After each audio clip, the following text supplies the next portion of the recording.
আসসালামু আলাইকুম ওয়া রাহমাতুল্লাহি ওয়া বারাকাতুহু। ওয়ালাইকুম আসসালাম রহমতুল্লাহ বরকাত। আমার প্রশ্নটি হচ্ছে, আমি বাংলাদেশ থেকে ঠাকুরগাঁও জেলা হতে জি, বলছি। বলেন। আমার প্রশ্নটি হচ্ছে, গণতন্ত্র ইসলামিক আইন অনুযায়ী যেহেতু হারাম কিংবা নিষিদ্ধ, হুম, বাংলাদেশ তো গণতান্ত্রিক দেশ, সামনে নির্বাচন, তো হুম। এখন একজন মুসলিম হিসেবে আমরা কি উক্ত ভোট প্রয়োগ করতে পারবো কিনা? যদি পারি, তাহলে যারা প্রার্থী হবে তাদের কোন দিকগুলি বিষয় বিবেচনা করে তাকে ভোট দিতে পারবো?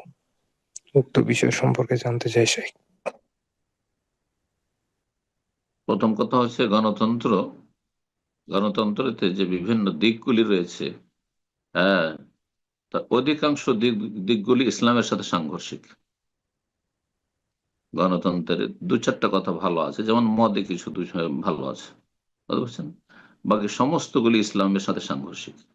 জান্নাতি জাহান্নামী সমান, আল্লাহর ওলি শয়তানের ওলি সমান, কথা বোঝা গেছে? জাহেল, হ্যাঁ, মূর্খ আর আলেম সমান, বুঝা গেছেন? এখন যদি আবু বকর সিদ্দিক রাদিয়াল্লাহু তাআলা আনহু চলে আসেন, তো তার ভোটের যা মূল্য, হ্যাঁ, সেই রকমই যদি ফেরাউন আসে, তো ফেরাউনের ভোটের মূল্য সেটি। আপনি এটাকে মেনে নেবেন? আল্লাহ বোঝার তৌফিক দান করেন। গণতন্ত্র আসলে অমুসলিমদের জন্য, মুসলিমদের জন্য নয়। জি।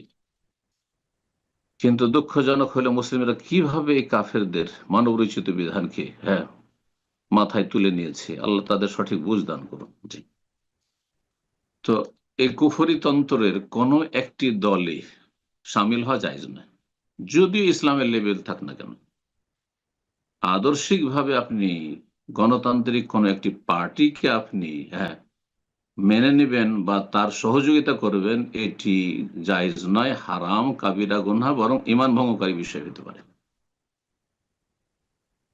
আর এখন ভোট দেবেন কিনা, এই ক্ষেত্রে আমাদের দুটি মত রয়েছে। একদল বলছেন যে না, ভোট দেব না, কিন্তু আর এক দল বলছেন, শেখ হুসাইন রাহিমাহুল্লাহ, তার ফতোয়া এটি, যে কখনো কখনো ভোট না দিলে হয়তো মুসলিম জাতির ক্ষতি রয়েছে। সেই ক্ষেত্রে আপনি কোন একটি দল কেন্দ্রিক ভোট দেবেন না, বরং আপনি ব্যক্তি কেন্দ্রিক দিতে পারবেন। আপনার, আপনি যেখানে বসবাস করেন সে অঞ্চলে যে প্রার্থীগুলি রয়েছে, তার মধ্যে দেখবেন যে কোন প্রার্থীটি, হ্যাঁ, আমাদের এখানকার জন্য, হ্যাঁ, কল্যাণকর। তার মধ্যে আমানত আছে, হ্যাঁ, আমানত আছে, খেয়ানত করবেন না। সততা আছে, বেইমানি করবেন না, হ্যাঁ। জাতীয় সম্পদের লুটপাট করবেন না, হ্যাঁ।